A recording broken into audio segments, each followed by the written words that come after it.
Yo, j'espère que tu vas bien, moi ça va nickel, comme d'hab. Je voulais faire ma vidéo dehors à la base, je me suis dit ouais je vais faire une vidéo avec un beau bel arrière-plan, un beau cadre et tout. Puis j'ai regardé dehors et je me suis dit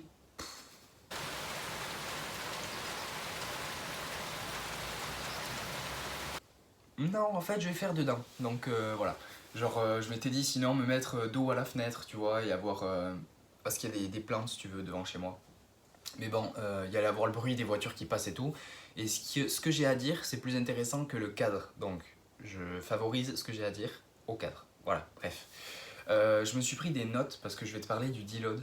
Donc, si tu me vois regarder là comme ça, c'est parce que j'ai pris des notes et que j'ai envie de rien oublier, en fait, de penser à tout ce que j'ai à dire. Du coup, voilà, j'ai des notes et je vais te présenter la vidéo du coup maintenant.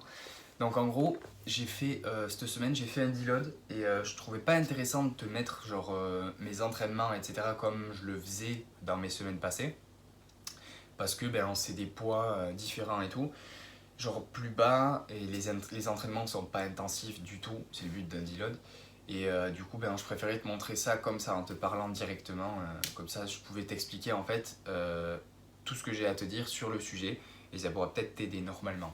Toutes les infos que je vais te donner là, c'est des trucs que moi j'ai appliqués là cette semaine et que j'ai vu sur la vidéo d'un gars, genre c'est Mikey Sratel, il s'appelle le gars. C'est un américain, je dirais, russe américain, enfin russe et américain. Genre il est vraiment calé dans son domaine, c'est-à-dire qu'il est à la pointe des études scientifiques et en tout ce qui est genre développement musculaire. Et du coup, genre ce que j'ai écouté de ses vidéos en anglais, je l'ai appliqué sur moi cette semaine et déjà je l'applique dans mes cycles de progression etc. Genre c'est pas la première vidéo que j'écoute de lui et du coup comme il est anglais moi j'ai appliqué ça et je te fais une vidéo en français comme ça parce que je suis français du coup, donc je te fais une vidéo comme ça pour que tu puisses comprendre ce que j'ai fait, pourquoi je l'ai fait etc. Donc d'abord qu'est-ce que c'est un deload? Deload ça veut dire décharger, genre tu décharges la barre en gros, c'est à dire que un deload ça a pour but de baisser ta fatigue. Tu programmes ça à un certain moment dans ton programme d'entraînement pour pouvoir baisser ta fatigue parce que quand tu fais des séances de muscu, si tu veux, tu es constamment en train de repousser tes limites. Genre ta séance elle est là et tu la rends plus dure, celle d'après elle est plus dure que la précédente, tu la rends plus dure, celle d'après encore plus dure, celle d'après encore plus dure. Et du coup, comme tu rends chaque entraînement plus dur que le précédent, tu progresses, genre tu deviens plus fort ou plus musclé. Sauf que pendant ce temps que tu fais ça, genre pendant que tu augmentes la difficulté de tes entraînements, ta fatigue elle augmente aussi, si tu veux. Genre t'es un peu plus fatigué à chaque fois que tu fais des entraînements plus durs. Et du coup, le deload, ça a pour but de genre baisser ta fatigue tout en conservant ta masse musculaire parce que tu vas pas perdre du muscle en une semaine, surtout si tu continues de faire un peu de sport. Et du coup, tu vas pouvoir recommencer ton cycle de progression, genre avec 3 répétitions en réserve, après 2, après 1 et après 0, en baissant ta fatigue, en ayant la fatigue plus basse. Donc tu vas pouvoir, déjà tu auras plus de marge de progression parce que tu vas faire 3 répétitions en réserve, mais tu vas pouvoir baisser ta fatigue et du coup tu seras beaucoup plus frais pendant tes entraînements. Et c'est ça le but d'un deload en fait. Donc tu as plusieurs façons de faire un deload. Moi je vais te dire juste comment je l'ai fait parce que je suis pas du tout expert, c'est la première fois de ma vie que je fais un deload en fait. Et j'ai suivi juste les conseils de cette vidéo là, donc voilà. Je vais te la mettre du coup en description je pense, parce que s'il y en a qui parlent anglais et qui veulent aller voir la vidéo d'eux-mêmes, je pense que ça peut être intéressant. Mais bon, dans tous les cas, moi je te l'explique ce que j'ai fait. Alors, tu peux baisser l'intensité. L'intensité, c'est le pourcentage de ton 1RM, donc le poids que tu mets sur la barre, ça c'est l'intensité. Tu peux faire un deload en baissant l'intensité, en baissant le volume de travail. Le volume de travail, tu le comptes en série et en répétition. Ou alors, tu peux faire un deload en baissant les deux, c'est-à-dire que tu baisses l'intensité et le volume de travail. Donc là, du coup, tu récupères vraiment beaucoup.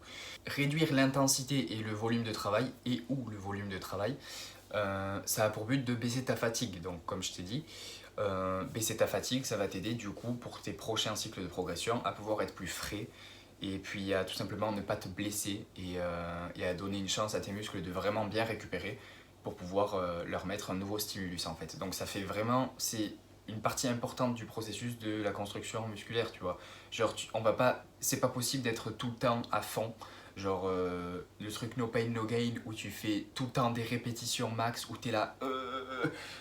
Tu peux pas le faire tout le temps. On n'est pas des robots. Genre, si il y avait aucun risque blessure et que ta fatigue, elle n'existait pas, genre que tu te couchais et que ta fatigue, elle repartait à zéro, tu pourrais faire ça tous les jours, tu pourrais pousser tes limites tous les jours, mais c'est pas le cas. Donc, on n'est pas des robots et il faut faire en fonction, genre ta fatigue, elle augmente en fonction de tes entraînements et il faut la baisser à un moment donné. Donc voilà, il faut procéder de manière intelligente et il faut pas se dire, bon ben, pendant 1 an ou 2 ans, je vais faire à fond parce que je vais pas me poser de limites et je vais faire à fond tous les jours.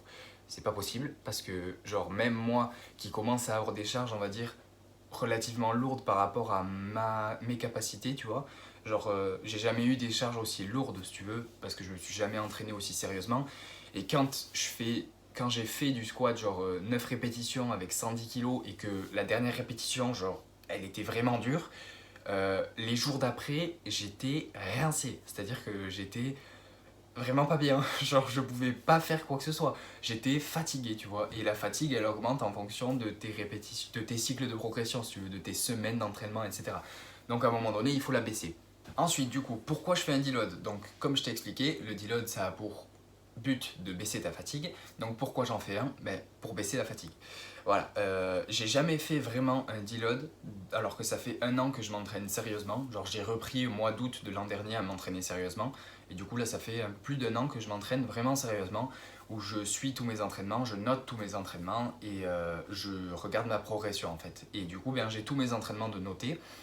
Et j'en fais un parce que j'en ai jamais fait vraiment de deload pendant une semaine sérieux, tu vois. J'ai déjà fait des entraînements un peu plus light parce que je me sentais fatigué ou quoi, mais j'ai jamais fait une semaine de deload programmé où je respectais tout, etc. Du coup, c'est ce que je fais maintenant parce que ben, c'est le truc que j'ai pas expérimenté.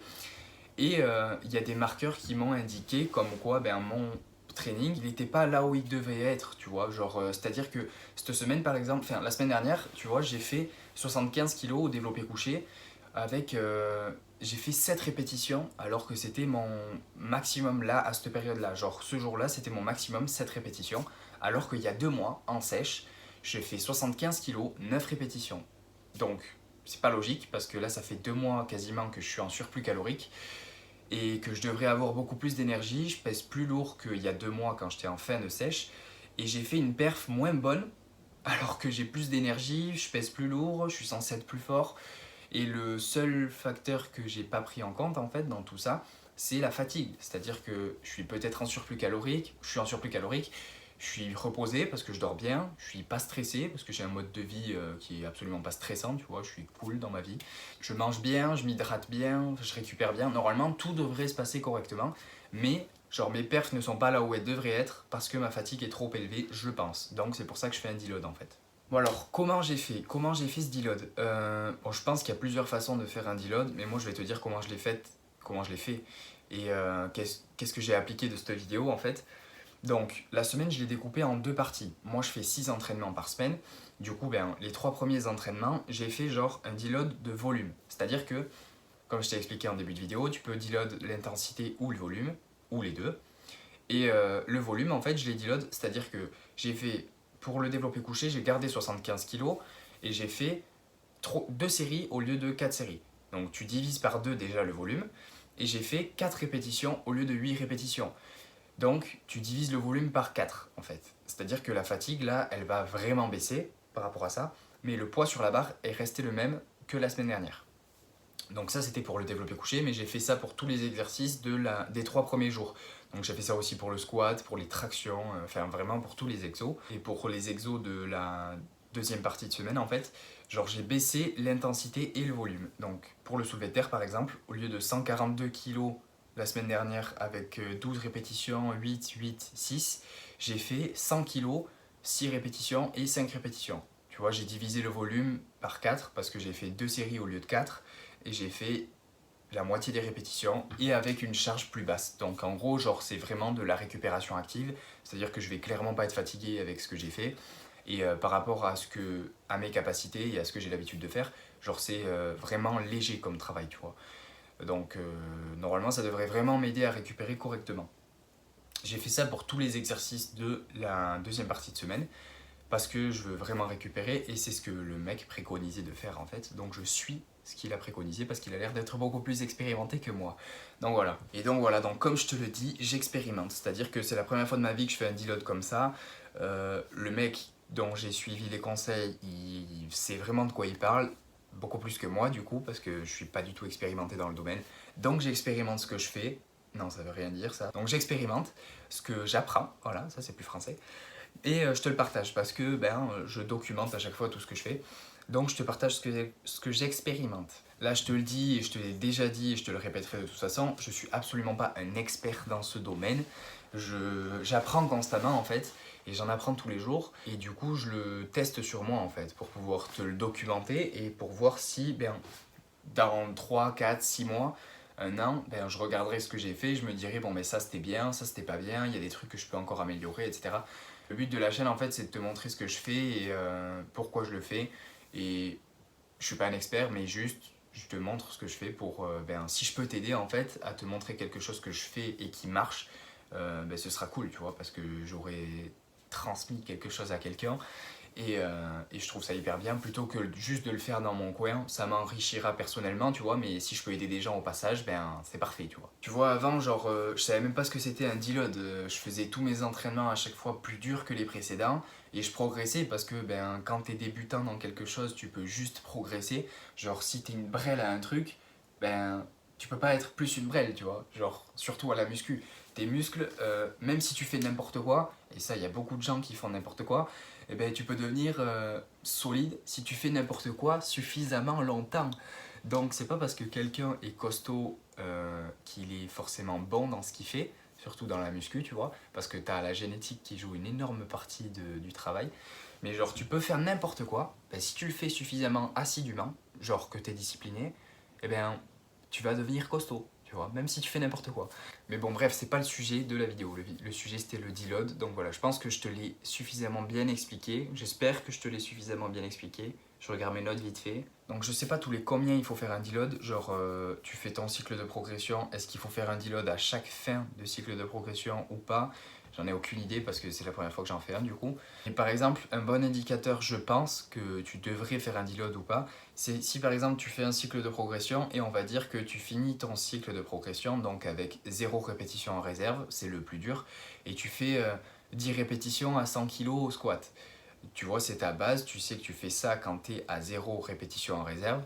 Et bien si à la fin de ton cycle de progression d'après, t'arrives pas à matcher ce nombre de répétitions là, genre que tu mets 100 kg mais que tu fais que 8 répétitions, normalement entre ces deux cycles là, tu aurais dû devenir plus fort. Comme moi avec le développé couché, j'ai fait 2 répétitions de moins, alors qu'en 2 mois normalement tu es censé devenir plus fort, tu vois. Je pense que ça c'est un bon indicateur que je suis fatigué parce que je suis censé devenir plus fort, mais je fais moins de répétitions alors que tous les paramètres sont là pour être plus fort que la fois précédente, tu vois. Genre je mange bien, j'ai plus de poids, je suis en surplus calorique, j'aurais dû être plus fort sur cet exo là, mais je le suis pas. Donc je pense que ça c'est un bon indicateur comme quoi je suis fatigué et si tu es dans ce cas-là, genre je pense que c'est un bon indicateur comme quoi tu es fatigué et que tu devrais deload, je pense. Après c'est des spéculations, genre j'en ai aucune idée parce que j'ai pas assez d'expérience dans ce domaine, tu vois. Mais je pense que c'est un bon indicateur. Donc fie-toi à ça, à tes perfs, parce qu'il faut noter ses entraînements et de ça, tu vois, mais si tu fais des moins bonnes perfs que les entraînements précédents, c'est peut-être que tu es trop fatigué et du coup tu devrais deload. Après, il y a plein de gens qui se disent bon non, je suis fatigué, je suis surmené, donc je vais faire des entraînements cool parce que là, je suis surmené. Il faut quand même y aller pour être surmené, tu vois, genre t'es pas surmené en 2 entraînements. Donc il y a plein de gens qui seront peut-être pas surmenés parce qu'ils se poussent pas assez à la base, mais moi je sais que je me pousse suffisamment, genre je m'entraîne relativement dur, tu vois, et je sais que là je vais bénéficier de ce deload. Donc c'est vraiment toi à regarder tes entraînements, qu'est-ce que tu fais, est-ce que tu penses que tu aurais besoin de deload, etc. Et d'ajuster en fonction de ça. Donc voilà, c'est la fin de la vidéo, j'espère que c'était suffisamment digeste, que tu as compris ce que j'ai voulu dire, que je me suis bien fait comprendre. Si t'as aimé, mets un j'aime, commente pour me dire ce que t'en as pensé. Je te dis à la prochaine. Les prochaines vidéos, ce sera du coup un peu pareil que ce que je faisais avant. Là, c'était un peu, comment dire, une transition entre mon cycle de progression d'avant et le prochain. Et du coup, je vais recommencer à documenter ma progression sur tous les entraînements, en fait, ce que je faisais jusqu'à présent, quoi. Du coup voilà, ça va repartir un peu à la routine de ce que je faisais. Du coup c'est vraiment la fin de la vidéo, je te dis à la prochaine, reste positif, peace.